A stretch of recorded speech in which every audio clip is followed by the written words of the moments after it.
everybody. My name is Peter Rosas, aka Combofiend. I play Marvel, Street Fighter, Capcom game, Persona, King of Fighters, pretty much all the fighting games. Ascension Beatings has been what I think as a pretty good tournament. You know, it's not as intimate as Combo's, but it's definitely at a much more spacious venue, a lot more breathing room, a lot more professional. On top of that, the exhibitions last night were really entertaining, and everybody's been having fun. I didn't do as well as I wanted to. I only entered Street Fighter and Marvel this weekend. With Marvel, I didn't make it out of pool. Everybody's too scary these days, and Street Fighter, I qualified out of losers.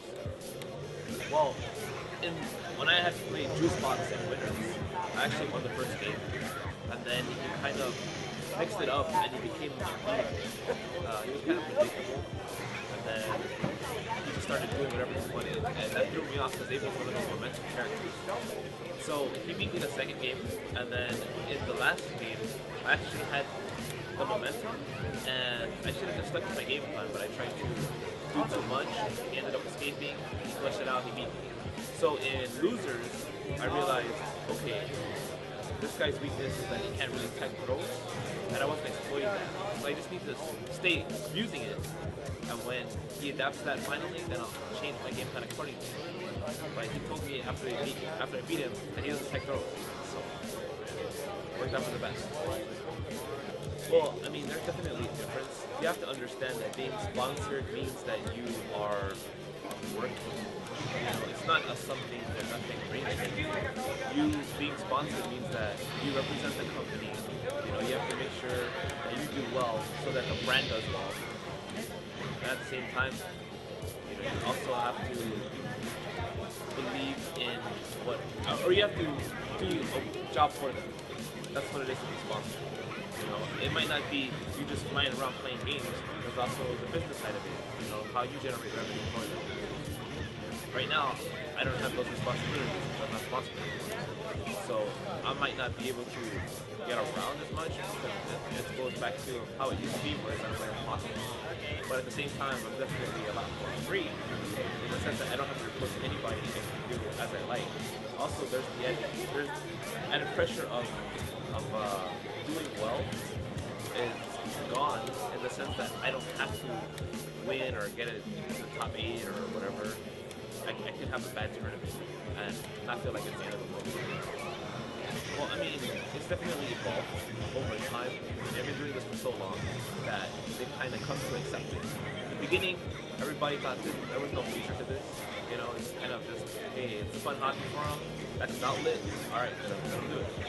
But now that they see that I travel, I'm here, I'm there, you know, I came here through video games, stuff like that, they're actually excited. And, you know, my family at this point, they're all older, so if they can see me, they're just happy to see me. They're very supportive. They were here, they liked the event. You know, they were surprised that so many people were here. There's really not much publicity given to the outside world, outside of our little fighting game market. So for them to see it, it was very eye-opening. Well, with a lot of those countries, you know, a lot of people can't travel.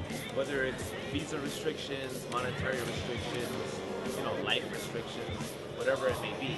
There's a lot of talent out there, but they're not allowed to. I mean, they're not allowed, but they can't get out of their country to show it off. So by me going there, I get to see it firsthand. I get to experience it. I mean, every time I travel somewhere, everybody's genuinely nice, you know, and everybody's very passionate and hungry about the way they play.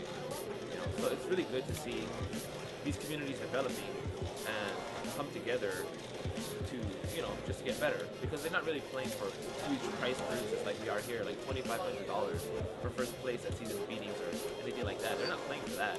They're just playing to play. Marvel, it's progressed from the game every game in the beginning. People don't really understand how to play it that well. So what they do is they play it on a fundamental level, right?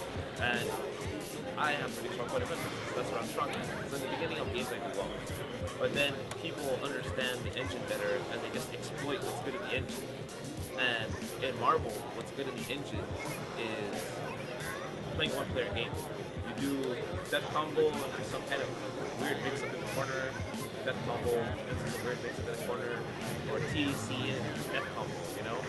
So the game pretty much, if you're a practice mode monster, and you can keep your wits about yourself during a tournament and you don't freak out, and pretty much you can win. Like the guy who played yesterday, he had 0, he just played a one-player game. And, you know, I was just watching pretty much, because all the combos he did and everything just killed me when he touched me.